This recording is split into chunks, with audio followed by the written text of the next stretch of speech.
Bismillahirrahmanirrahim. Assalamualaikum warahmatullahi wabarakatuh. Perkenalkan, nama saya Feni Ravenia dengan nomor NIM 222419043 dari kelas 4A dan dari kelompok 2 yang membahas mengenai rekayasa genetika di bidang peternakan. Nah, sebelum membahas mengenai rekayasa genetika di bidang peternakan, di sini saya akan membahas sedikit mengenai apa itu rekayasa genetika. Nah, apa itu rekayasa genetika? Rekayasa genetika secara ringkas dapat diartikan sebagai teknik molekuler yang dengan tepat mampu mengubah suatu molekul DNA atau menggabungkan molekul DNA tertentu dari sumber-sumber yang berbeda. Lalu keunggulannya apa? Keunggulannya mampu memindahkan materi genetik dari sumber yang sangat beragam dengan ketepatan tinggi dan terkontrol dalam waktu yang lebih singkat. Perkembangan teknik rekayasa genetika telah memungkinkan berkembangnya rekayasa materi genetik yang memungkinkan dibentuknya hewan transgenik. Apa itu hewan transgenik? Hewan transgenik ini hewan yang mengalami rekayasa susunan materi genetiknya sehingga dihasilkan hewan yang memiliki sifat yang diinginkan oleh manusia. Dan tujuan dari teknologi ini adalah meningkatkan produk dari hewan ternak seperti daging, susu, dan telur menjadi lebih tinggi. Oke. Pada video kali ini, saya akan menjelaskan beberapa pertanyaan atau menjawab beberapa pertanyaan mengenai rekayasa genetika di bidang peternakan. Yang pertama adalah manfaat yang bagaimanakah yang didapatkan dari teknik rekayasa genetika di bidang peternakan. Nah, tadi kan juga sudah dijelaskan, tujuan dari teknologi ini tuh untuk meningkatkan produk dari hewan ternak seperti daging, susu, dan telur agar lebih tinggi produksinya. Selain itu, manfaatnya adalah dari domba transgenik. DNA domba ini disisipi dengan gen manusia yang disebut dengan faktor 8 atau merupakan protein pembeku darah dengan harapan gen tersebut diekspresikan. Domba transgenik yang mengekspresikan gen yang disisipkan tersebut akan menghasilkan susu yang mengandung faktor 8 yang dapat dimurnikan untuk menolong penderita hemofilia. Selain ada domba transgenik, manfaat yang lain adalah melestarikan spesies langka. Jadi rekayasa genetika ini dapat melestarikan spesies langka. Sebagai contohnya, sel telur zebra yang telah dibuahi lalu ditanam dalam rahim kuda yang merupakan spesies lain sebagai surrogate mother atau ibu atau induk titipan.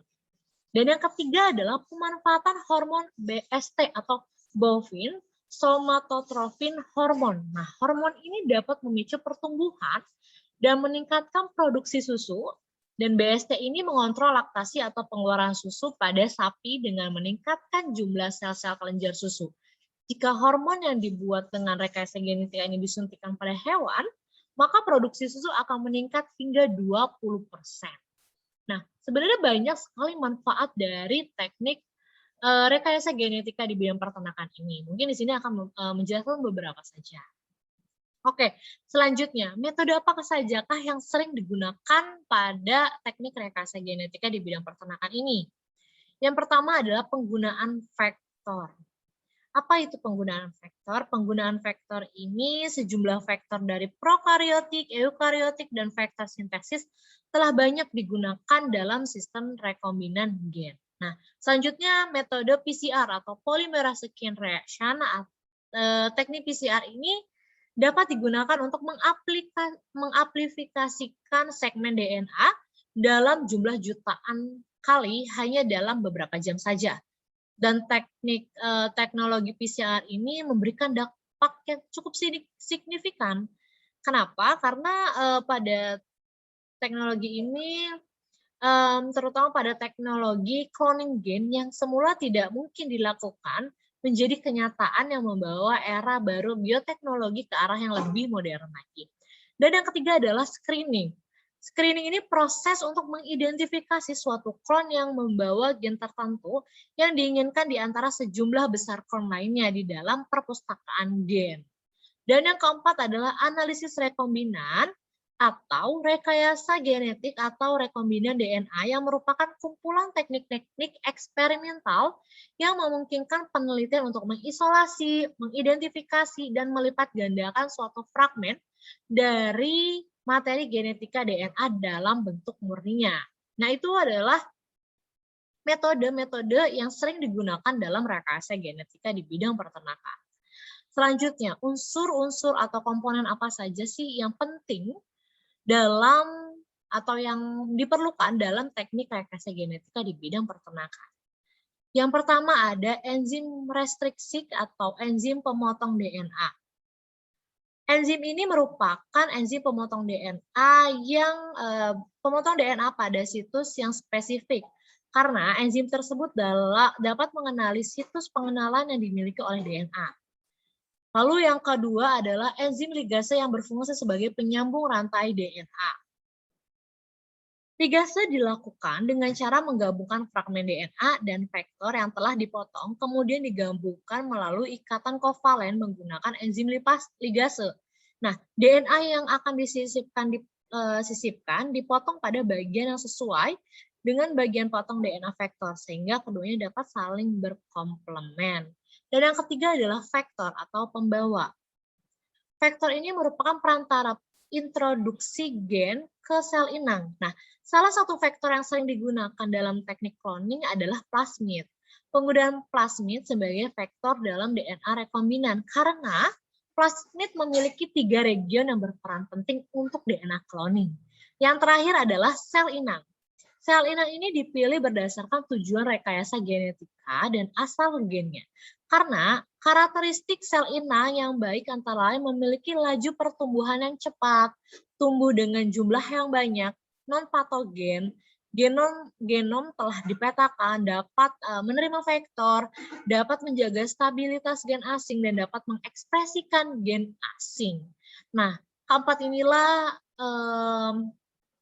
unsur-unsur yang esensial atau yang penting yang diperlukan dalam teknik rekayasa genetika di bidang peternakan. Oke, selanjutnya pertanyaan keempat.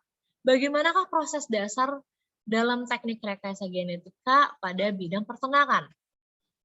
Nah, jawabannya menurut Bapak Sutarno, pada tahun 2016, penguasaan teknik DNA rekombinan telah memungkinkan berkembangnya teknik rekayasa materi genetik yang memungkinkan dibentuknya hewan transgenik. Di mana DNA rekombinan merupakan teknologi yang digunakan untuk pengisolasian sekuen DNA tertentu dari suatu organisme atau sel untuk diperbanyak pada organisme atau sel yang berbeda. DNA rekombinan dibuat dengan menyisipkan fragmen DNA yang mengandung gen target ke suatu vektor.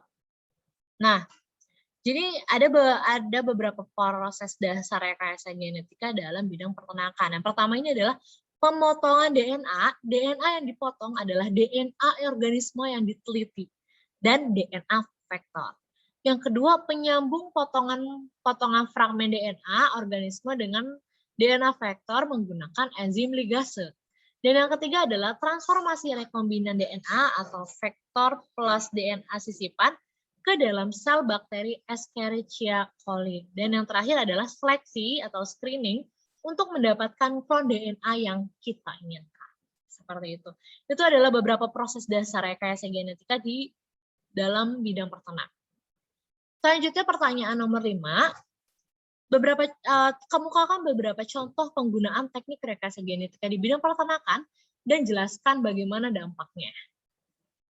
Nah, ini adalah beberapa contoh hasil ternak rekayasa genetika. Yang pertama adalah sapi perah hasil karya genetika. Nah, hormon pertumbuhan sapi mulai direkayasa agar dapat meningkatkan produksi air susu sapi. Sapi yang diberikan hormon tersebut diharapkan dapat meningkatkan produksi air susunya sampai 20%. Dan yang kedua ada kambing doli, yang mana cloning yang dilakukan pada domba doli diambil dari sel penjar susu kambing dan difertilisasikan pada sel telur tanpa inti, lalu diimplankan ke rahim kambing agar terjadi proses embriogenesis embryogenesis alami, dan kemudian lahir klon yang sangat mirip dengan induknya. Lalu yang ketiga, ada kelinci penghasil bispecific T-cell antibody. Nah, salah satu penyakit manusia yang mematikan adalah kanker. Penyakit ini dapat diatasi dengan meningkatkan antibody T atau antibody T. Sekarang dengan menggunakan rekayasa genetika, kelinci dapat dipakai sebagai hewan uji coba untuk menghasilkan 2 macam antibody spesifik tersebut yang mampu membunuh sel kanker. Lalu dampaknya apa dari rekayasa genetika ini? Yang pertama, dengan adanya rekayasa genetika, perubahan genotip tidak dirancang sesuai alami, sesuai dengan kebutuhan dinamika populasi sehingga akan menimbulkan perubahan drastis yang membahayakan. Yang kedua, penggunaan hormon pertumbuhan pada sapi atau bovine growth hormone atau BGH dapat meningkatkan produksi susu sapi hingga 20% yang mengakibatkan kerugian pada peternak-peternak kecil. Yang ketiga, dampak penggunaan insulin hasil rekayasa genetika tidak menyebabkan kematian di Inggris. Lalu pemakaian BGH pada sapi mengandung bahan kimia baru yang memiliki potensi membahayakan kesehatan manusia. Dan yang terakhir adalah cloning untuk kesehatan tidak dapat dipertanggungjawabkan secara etika karena pasti terjadi penyimpangan yang tidak mungkin dapat dikontrol sepenuhnya. Nah, itu dia teman-teman. Tadi kita sudah membahas dari manfaat apa saja, metode-metode apa saja yang digunakan, unsur-unsur komponen apa saja yang penting, lalu prosedur-prosedur, proses-proses dari rekayasa genetika ini, dan terakhir contoh dan dampaknya dari rekayasa genetika di bidang peternakan. Ya, mungkin cukup sekian dari saya. Kurang lebihnya mohon maaf. Wabillahi taufiq wal hidayah. Wassalamualaikum warahmatullahi wabarakatuh.